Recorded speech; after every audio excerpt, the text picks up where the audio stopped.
So Jane Alexander and her book Wild Things, Wild Places is a moving, inspiring personal look at the vastly changing world of wildlife on planet Earth as a result of human incursion and the crucial work of animal and bird preservation across the globe being done by scientists, field biologists, zoologists, environmentalists, and conservationists alike.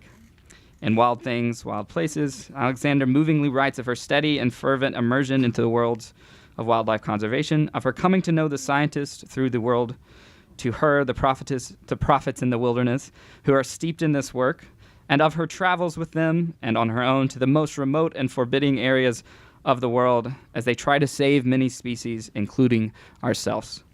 Publishers Weekly says of this book, that's the real force of the book resides in the author's articulation of her exhilaration of the wonders of nature, particularly her love of birds, and her willingness to ford streams, slash through jungles, and scale mountains to defend it. Marilyn Gates of the New York Journal of Books says this is intimate and eloquent. Alexander shares her joy in the wild while reminding us of the speed and extent of ongoing anthropogenic environmental degradation. An eclectic, engaging, and thoughtful travel diary about the state of the world's wildlife, written by an author who loves and reveres nature and all its creatures, great and small. Alexander has, as you probably already know, appeared in 60 films for screen and television and was nominated for an Academy Award for her roles in The Great White Hope, All the President's Men, Kramer vs. Kramer, and Testament. She received an Emmy Award for Playing for Time and Warm Springs. Her career in theater has taken her from Broadway to London's West End. She's the recipient of a Tony Award and an Obie and was inducted into Theater Hall of Fame. Alexander was chairman of the National Endowment for the Arts from 1993 to 1997, and she's a former trustee of the Wildlife Conservation Society and a commissioner of New York State Parks, Recreation, and Historic Preservation, and is on the board of the Audubon Society. If you will, please join me in welcoming Jane Alexander.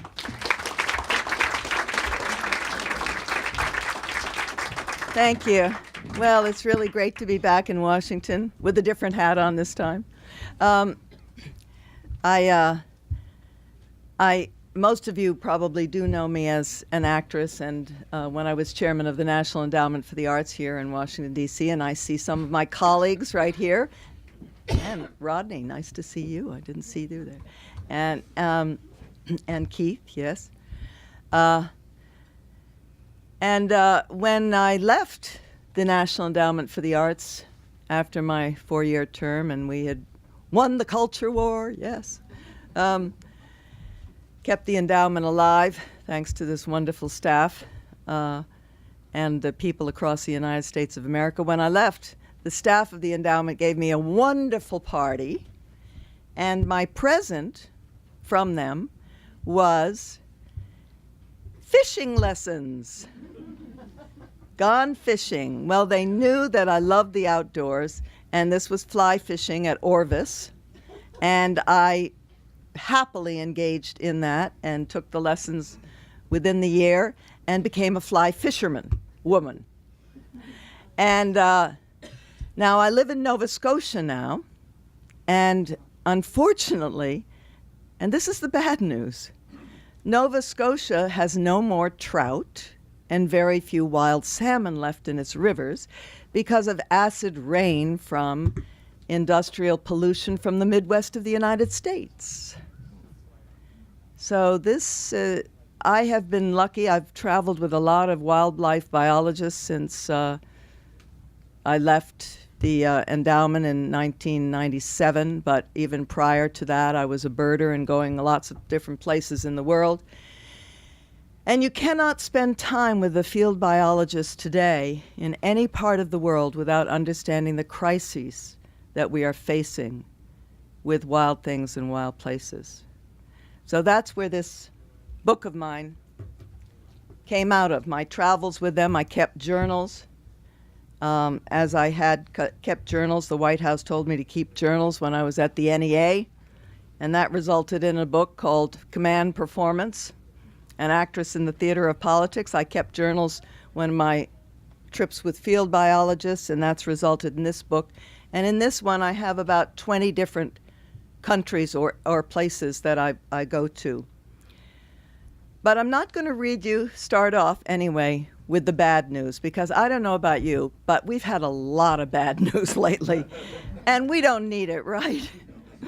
So in Nova Scotia, where I live, I just want to preface the fact that because we don't have any more wild trout and very little wild salmon left, we now have salmon wars over farmed salmon, which are getting pretty heated up, these salmon wars, and that's because the wild salmon that is left, as I said, only exist in a few rivers, and there is a big action to keep them alive and pure.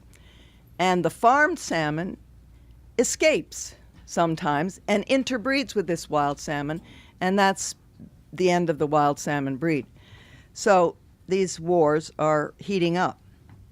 Now,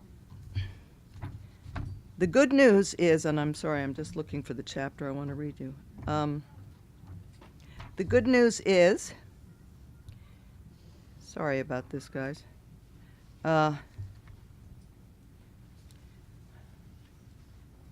That there are some good aquaculture areas happening, and that is one I'm going to read you about a fish that is on the endangered species list, but it is being farmed, and it is interior farming. It's not in the ocean. It's in a plant that is in southwest Nova Scotia.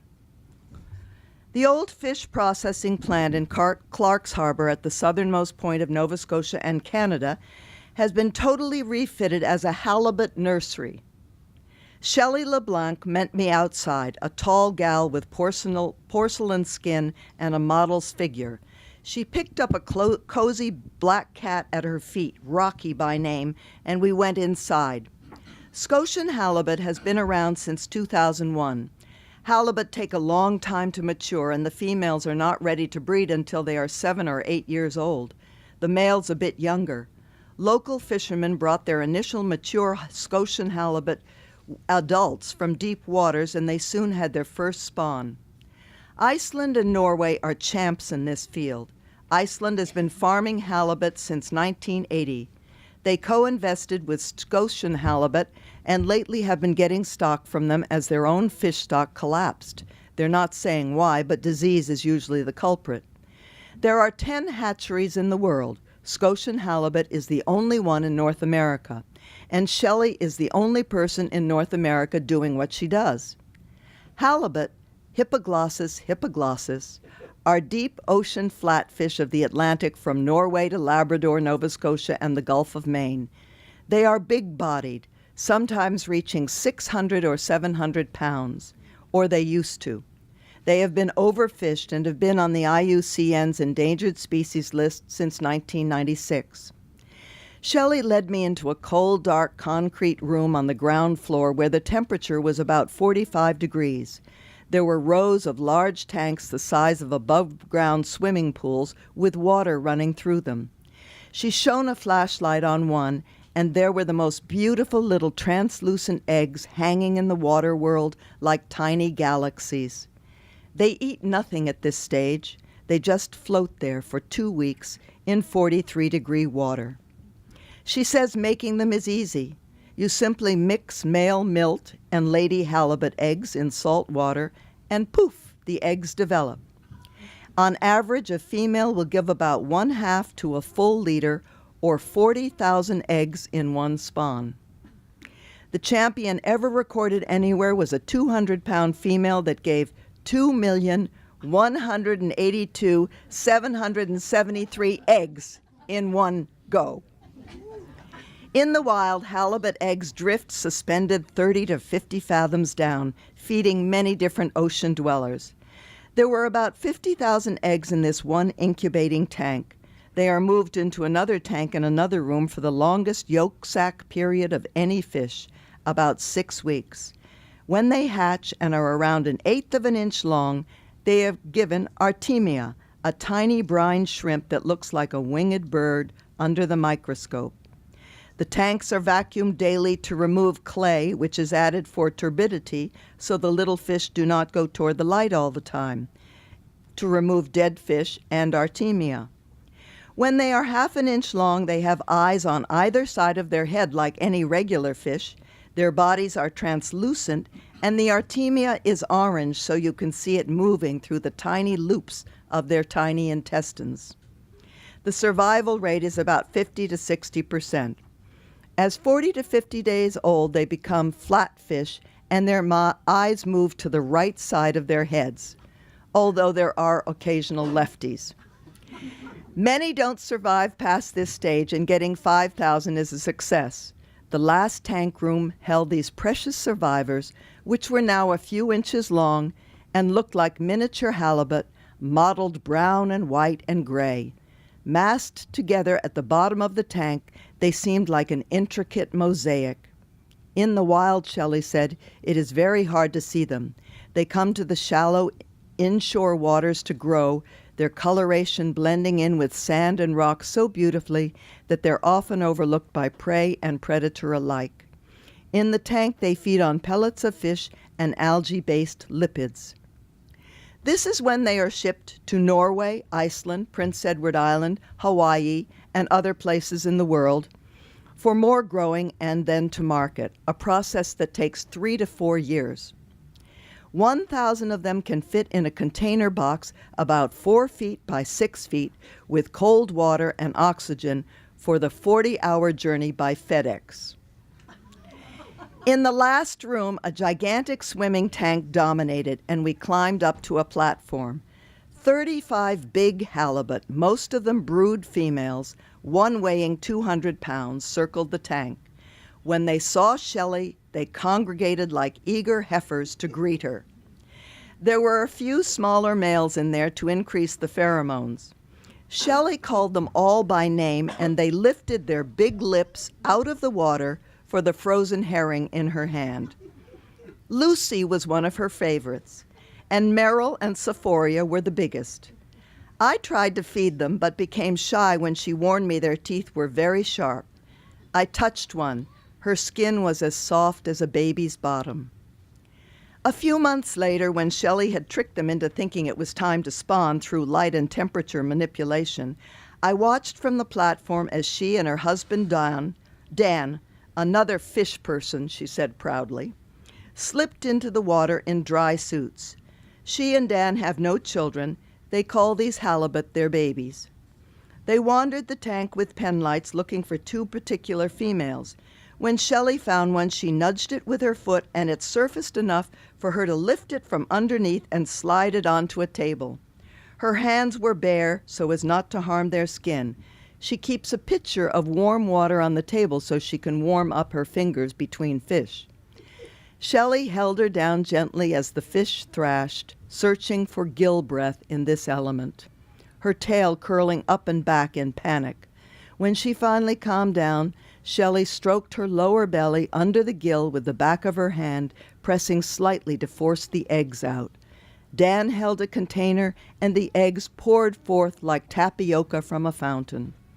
The first lady gave almost half a liter, and the second the same. It lasted only a few minutes before they were lifted back into the water and swam away. These are gentle creatures like cows, Shelley said, cows of the ocean. She calls them her girls. Some brushed up against her in an affectionate way.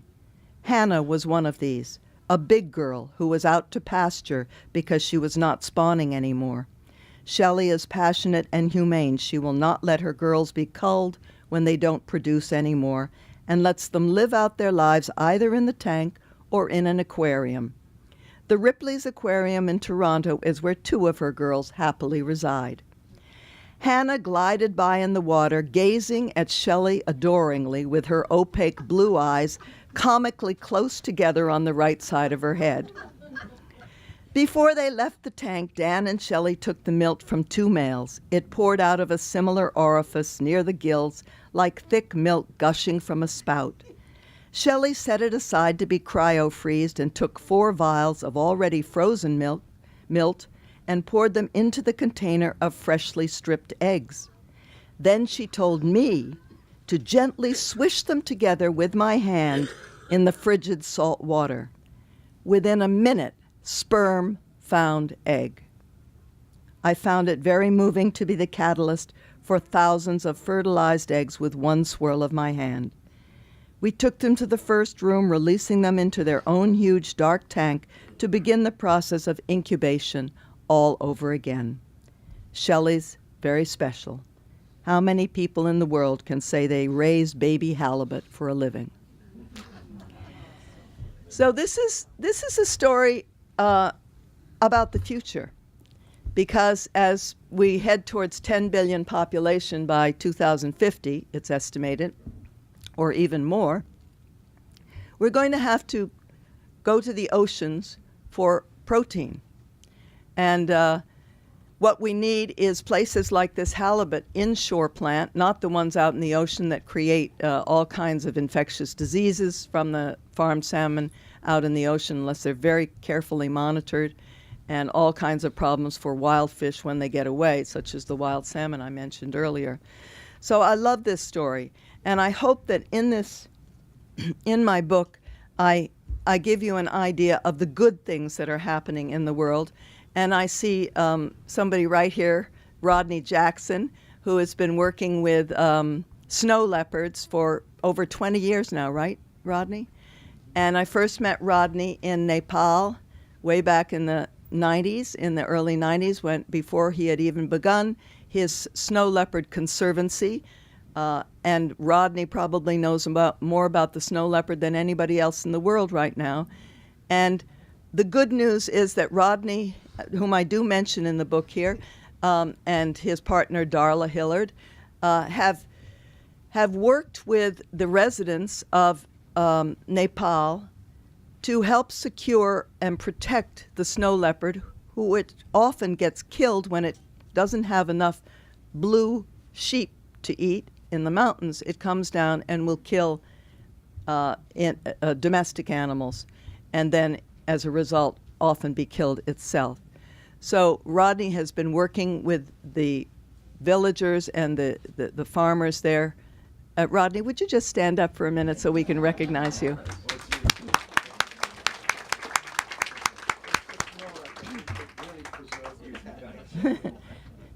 So Rodney is another good news, and his snow leopard conservancy is well worth supporting. In fact, what I like to tell people today is if you would just pick one animal that you feel an affinity for, and maybe pick, or more, hopefully, and pick 3 organizations that you support now and for the rest of your lives, perhaps. And I like to say pick a regional one that is local to you that you feel strongly about. Pick a larger one that could encompass the state or the United States, and pick a global one such as the Snow Leopard Conservancy. And just give your time by signing a petition online. It doesn't take very long to help these creatures, and give, of course, a little money up to the extent that you feel that you can. And what you will be doing is supporting people like Rodney Jackson in the field directly with his work with the local people to protect the animals on the ground. This is tried and true. Would you not say, Rodney? I would. And Congress has had a bill that's been turned down several times called Wild Canid and Feeled Bill, the Wild Dog and Cat Bill. And it's really critical because what happens on the other side of the world will eventually come back here. And these are real creatures that just need to be preserved. That's right. I will, you may not have heard what Rodney said. It's the Wild Canid and Feeled Bill before Congress right now that hopefully it gets resurrected again for the 3rd time. We hope it'll be resurrected for the 3rd time. In fact, there are 79 bills or riders to bills that have not moved in Congress for so long that are about protecting wildlife and wild places.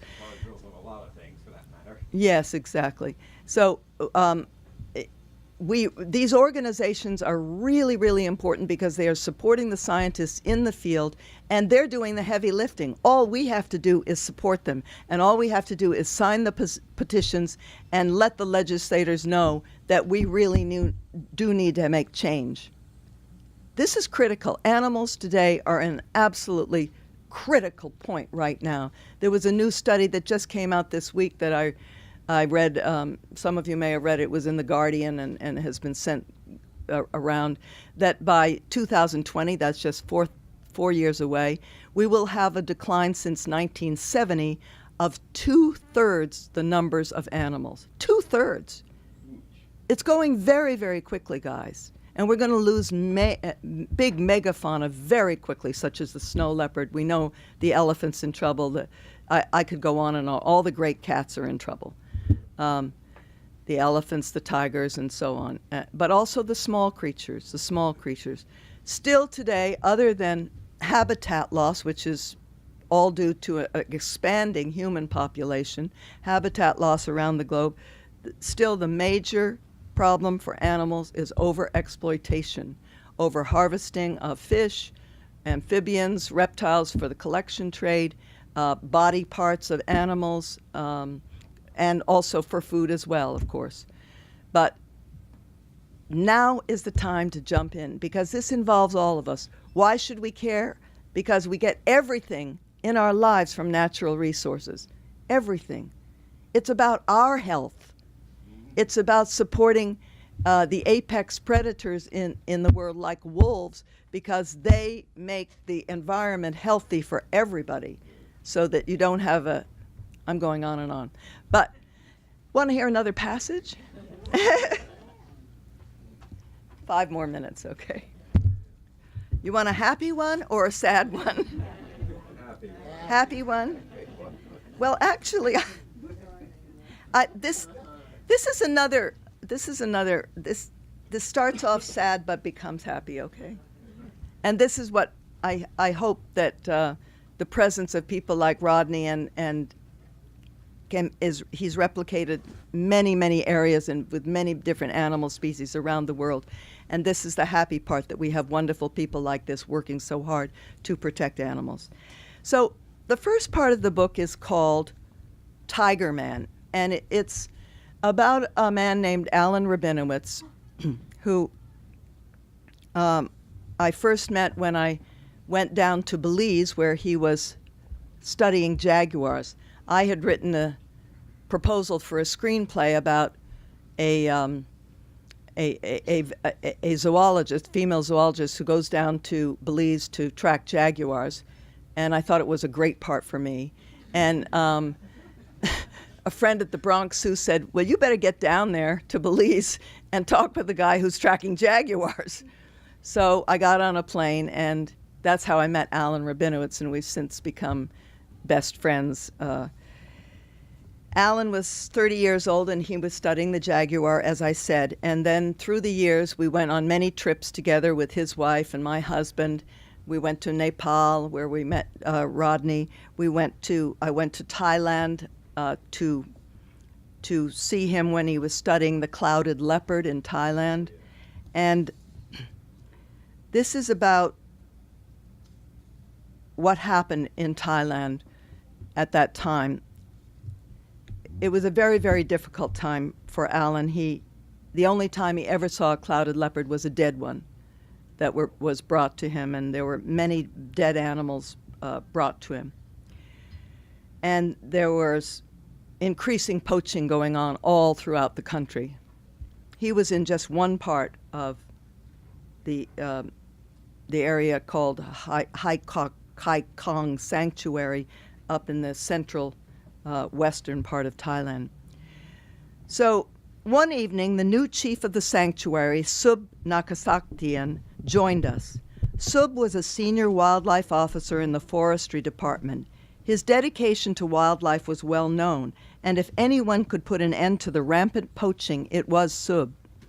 The level of violence had escalated during Alan's time. There was now an all-out war between the poachers and the forest guards, resulting in the death of 2 of the guards. Everyone in camp carried a weapon for their own safety. while animals continued to be killed at an alarming rate. The workers estimated that as many as 60 poachers were in the sanctuary regularly. They were tribal people, mostly Hmong, who killed for food and anything else that could bring in money. But they were also police and soldiers who killed for the trade in body parts. Most of the catch was clearly illegal, and they knew it. Sub was a decent, honest, intelligent man with a passion for the wildlife of his country. In his first 6 months on the job, he arrested more poachers than had ever been arrested before, working in the field alongside his forest guards. He introduced many new research projects into the sanctuary and proposed it as a World Heritage Site. But the same people in forestry who had urged Sub to take the job were the ones playing a double game, the ones who gave him no support for his efforts. The poachers threatened to kill him, and he began wearing a bulletproof vest. His anger increased, and depression spilled over into despair. On September 1st, 1990, Sub Naka put a bullet through his head. There are many eco-martyrs like Sub in the world today. They put themselves on the front lines for the preservation of wild things and wild places, and they pay with their lives. They get jailed or killed, or like Sub, they take their own lives in despair at the intransigence of corruption that defeats them. Despair is easy to feel in the wildlife wars. Dead animals, animals that have been eviscerated for their tusks or gallbladders or bones or horns or fur, lie immobile, witness to our communal failure as human beings. If all people had enough to eat, if we consumers were not so greedy, if we celebrated the glorious variety of all things and understood how interconnected we all are, if. The contrast that is Thailand, that allows the snake to be skinned alive and the monk to look into the tiger's eyes, is the deep heart of Buddhism and what it means to be human. The Vietnamese Zen monk Thich Nhat Hanh describes the dichotomy eloquently in his poem, Please Call Me by My True Names, excerpted here. He was moved by the true story of a little girl who drowned herself after being raped by a sea pirate. Look deeply. I arrive in every second to be a bud on a spring branch, to be a tiny bird with wings still fragile, learning to sing in my new nest, to be a caterpillar in the heart of a flower, to be a jewel itself in a stone. I am the child in Uganda, all skin and bones, my legs as thin as bamboo sticks. And I am the arms merchant selling deadly weapons to Uganda. I am the 12-year-old girl refugee on a small boat who throws herself into the ocean after being raped by a sea pirate. And I am the pirate, my heart not yet capable of seeing and loving. Please call me by my true names so I can wake up, and so the door of my heart can be left open, the door of compassion. Alan struggled to understand the balance of life while on Dancing Woman Mountain. He is far more awake than most people I know. His life experiences are extensive, and he rises above despair, never abandoning hope. Hope is the miracle that arrives with every second, as Thich Nhat Hanh writes. Sub's death was not in vain nor forgotten, nor did Alan's work go unnoticed. The younger generation in Thailand began to take matters into their own hands and bring the government to account for the decimation of the forests, the land, and the animals which rightly belong to all Thai people. Sub was their hero, his picture carried in their hearts and on placards. The royal family was moved by his death and martyrdom and allowed a statue of Sub to be placed in the park, the only statue erected in Thailand other than those of the royal family and religious figures. Corrupt officials were replaced and regulations in the parks began to be enforced. Conservation organizations around the world helped the young activists create 51 new parks, national parks, and wildlife sanctuaries between 1990 and 2000, bringing the total protected area to 16% of Thailand's landmass. The Huay Ka Keng Sanctuary is the last stronghold of the Indo-Chinese tiger in Thailand, except for a few on the borders of Burma and Cambodia. The park has been expanded, and a year after Sub's death, it was designated a World Heritage Site. Now, that's a positive story. There's still a lot of problems in Thailand. It's still the second porthole through which animal parts are traded. But it does show that even though Sub had to give his life there for the country to start to react, and particularly the young people, it says a lot about what can happen and how quickly change can happen. And I believe that we're right on the cusp right here now. And what we need to do is, beyond what I said to you about joining an organization and supporting the scientists in the field and the heavy lifting that they're doing to save these animals, is we need to involve this next generation. I'm very happy that there have been some kids and some audiences as I've been going on this book tour, and they get it. The millennial kids get it too. I spoke at Microsoft last week in Seattle, and those were mostly millennials and a little bit older, but not much. And they just get it in their heart about the environment, about climate change, about needing to protect the world, that it's about all of us and the health of our water, our land, and our natural resources, and our own children. And I, for one, am not going to let this go down on my watch. How can we look at our children, at our grandchildren, when they say to us, "You let elephants go? You let snow leopards die? You took all the fish out of the ocean?" It ain't going to happen on my watch. Okay. Questions?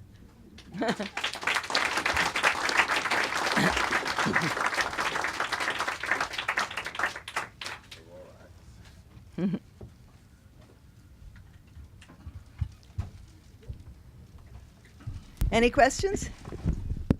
Sorry. Oh, hi. Hi.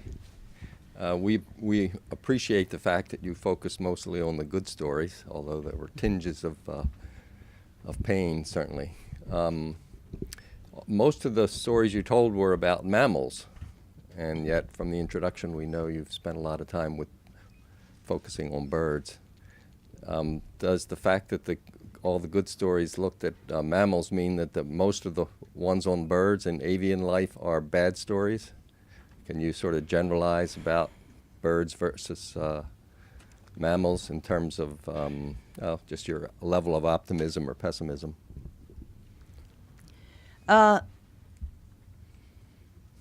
Birds are certainly suffering decline, are going to suffer more decline as climate change comes in, and they can't adapt to new habitats because there may be territories in there that are already covered by other birds and so on, or they don't have the food that they need. That's already happening in the tundra.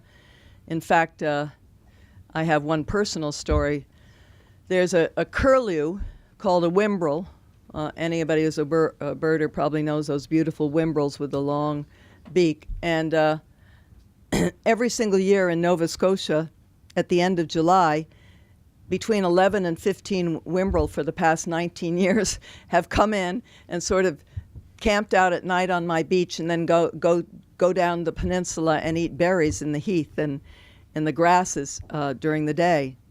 This year, there were not 11 to 15, there were 32 that came in, but they didn't come in the end of July, they came in the end of the first week of July. And I was like, what the heck is going on? This is really exciting. So a birding friend of mine who's a scientist said, oh, this is not good. They're failed breeders. They went up to the tundra, they didn't get the food that they wanted, and so they've failed this year, and they're coming down as if they're following their migratory path without feeding. So what looked like a good story turned out to be a bad one. This is what climate change is doing. But if we just talk about, I have a whole chapter in here called Killers, and I concentrate at one point on pesticides, because the fastest declining group of birds that we have now are the insectivores, the swallows, the flycatchers, and so on. Almost every bird will, at some point in their life, eat insects or give them to their young. However, these birds that rely solely on insects are declining at such a rapid rate that, we could lose. We've already lost about 50% of them, we estimate, and they're going down. The good news is the fastest growing and stable group of birds are the ducks. And why is that? Because they're managed so beautifully by places like Ducks Unlimited. Ducks Unlimited was created by hunters, but we can cheer them for managing these wetlands so beautifully that we need to manage everything else. And we also need to address this issue of pesticides. We thought when our beloved Rachel Carson, Rachel Carson, yes, she got us all moving to ban DDT, that was the end of it. In fact, as we know now, DDT was just shipped to a lot of third world countries, repackaged, and we have more pesticides in our life now than we've ever had before. And the spectrum that I'm most concerned about now is neonicotinoids, or short for neonics, and there's two on the spectrum, clothidianan and another one that I can't pronounce, that are really, really harmful to the avian world and to the insectivorous world, of course. And this is where the colony collapse of a lot of bees has been influenced by these neonics as well. It's not the only reason that the colonies collapse, but it's certainly one of them. So this is something we really have to begin to address, and it's very hard because the big ag companies like Monsanto and AIG and others really don't want to get into it. All of the seeds now for corn, beets, soy, nuts, all of them grown by these big companies are infused with neonics. And they say the science has been done, but we need more independent studies. Interesting, thank you. Mm-hmm. Do you have any comment or thoughts on the, when it comes to the avian problems, about domestic cats? Oh, do I ever? Thank you for bringing it up. Okay, what's the first killer of birds? Habitat loss, habitat loss. And the second killer is cats. 2.4 billion in the United States alone each year, it's estimated, are killed. Domestic and feral cats and strays kill birds. 2.4 billion birds. Now, this was a shock to even the Smithsonian that did the studies over a year ago. And it's not, we don't need it, guys. First of all, we need to really corral the feral cats. And second of all, we don't need to let our own cats out of the house. First of all, they can pick up diseases. Second of all, they can get killed by coyotes or something else.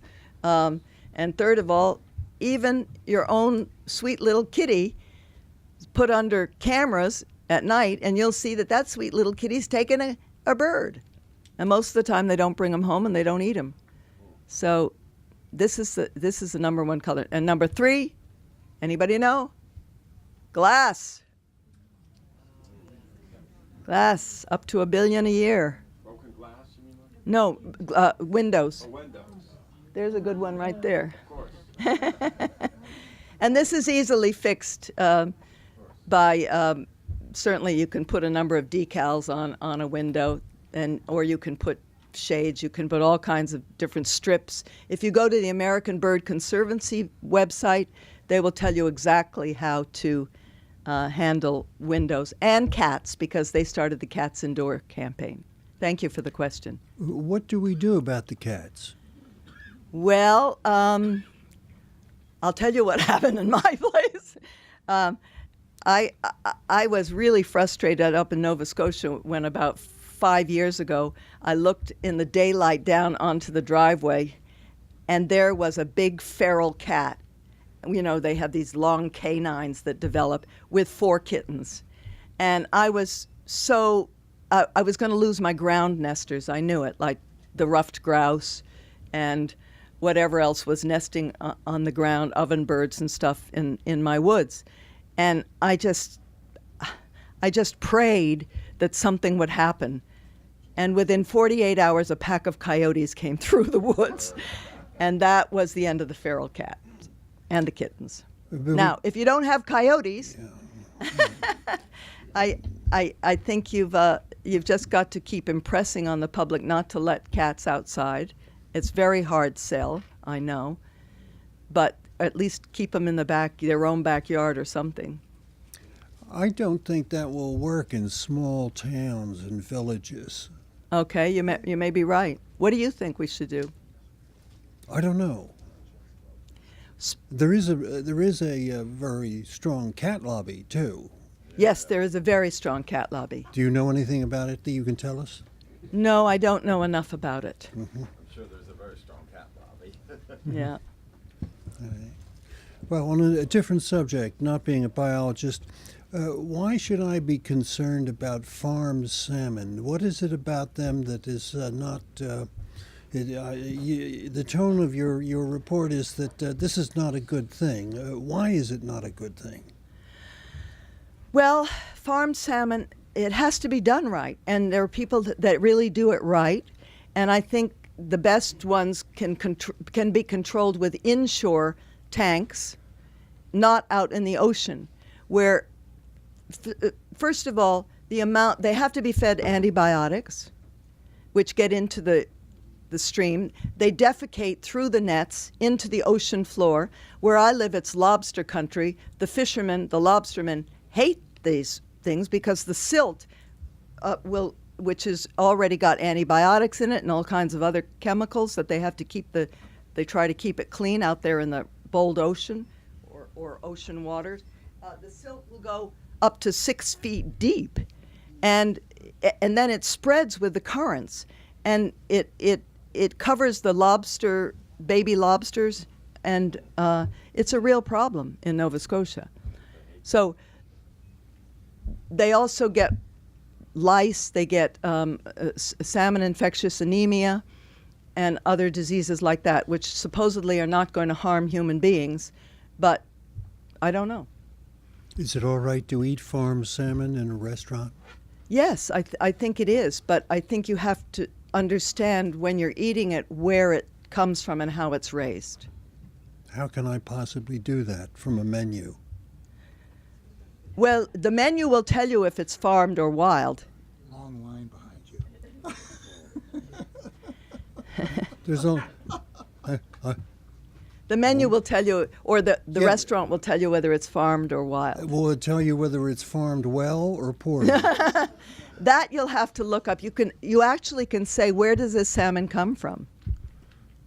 And there is an organization now, and I can't remember the name of it. Somebody else might remember the name of it, where you can tell where your fish comes from. So, Jane, you've traveled the world. You've been to many, many countries, and there must be some bright light out there somewhere.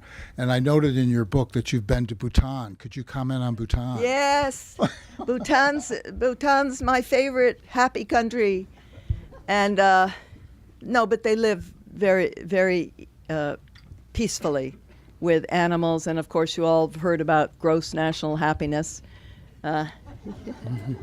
So I listen. I was only there for a couple of weeks, but it was just divine to be around people that seemed very kind and compassionate, and the king and queen are kind and compassionate, and everybody seems to care about everybody else. In the communities, in the villages, they all have to have community service, and even the oldest person in the village can help build the roads that go into, but they don't do the heavy lifting, of course, the older ones. Maybe they'll sing a song for the others.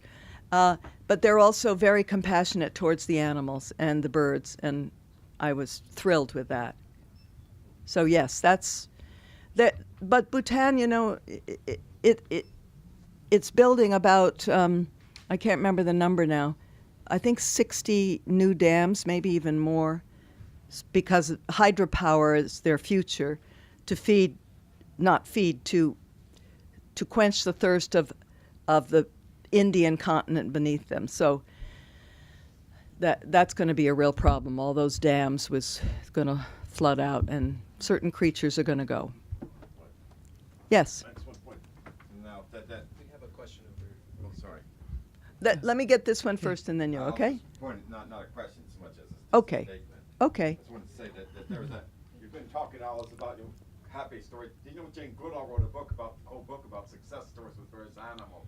Yes, it's a wonderful book. I've read it. I thought you'd be your but some of here, in case they haven't know about that, you know, I can't remember what it's called at this moment, but it was about something, but it just, that's the whole theme of it, in fact, just like what you're. That's right, and it is a wonderful book. And Jane very much wants to promote that good things are happening, and I do too. Yeah. But I also need to inform you about all the reasons that we have to jump in right now, because it's critical. Right. Critical time. People here were talking about when they'll hear about your happy story or good success stories. Right. Thank you.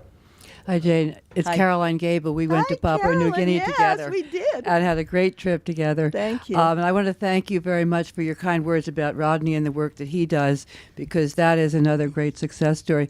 I wanted to ask you, I go to Alaska and eat wild, I know it's wild halibut, but is there farming? I think there's farming of salmon. I don't know whether there's farming of halibut on the West Coast, but I wondered whether you knew anything about that. I don't know about the farming. That's a Pacific halibut. It's a different species or subspecies. So I don't know a lot about Pacific halibut. What I was talking about was the Atlantic halibut. Mm-hmm. But of course, the place to get wild salmon today is Alaska, and it's a very, very well managed industry there. So thanks for bringing that up. And we did have a great time together. We did indeed. Carolyn and I and George Meyer. And Bruce Beeler and Lisa Daybeck of the five of us went tree to kangaroo person. Papua New Guinea together years ago. 2010, I think. 2010, not so anyway, far ago. So thank you for your book. She aged backwards. She looks so young. But thank you for your book. It's wonderful. Thank People you need very to read much, that Carolyn. book. Thank you for your foundation. Carolyn has the Shared Earth Foundation, a terrific one, which supports Rodney Jackson's Snow Leopard Conservancy. Yes. Hi, I was wondering how you feel about the continued existence of zoos, because I know there are some efforts by some people, even conservationists, to de-emphasize them, and because they look at them more or less as warehouses for animals. Yes, well, it is controversial right now, but I am a total subscriber to good zoos. And there are zoos and there are zoos. The truth is we have, I would say, 10 to 12 fabulous zoos in the United States of America, and a lot of mediocre ones, and then some very bad ones as well. So what we're talking about is animal welfare. Are they treated well? Are they, what? Well, some of the great zoos are certainly the San Diego one, I think is tops, the Bronx Zoo, Cincinnati, Omaha, Indianapolis. Yeah. So I was a trustee of the Wildlife Conservation, which is the organization that oversees all the New York's zoos, and when they were debating whether to get rid of elephants. And I was of the mind that we needed this iconic animal in the zoo, and that there was, and the reason that they were going to get rid of them was because we know more about elephants now, that they really have social herds, and they need a matriarch, and they need this kind of hierarchy, and they need to be together. But I was of the opinion, and I still am, that there are plenty of orphaned elephants in the world that can find a home and will bond with others.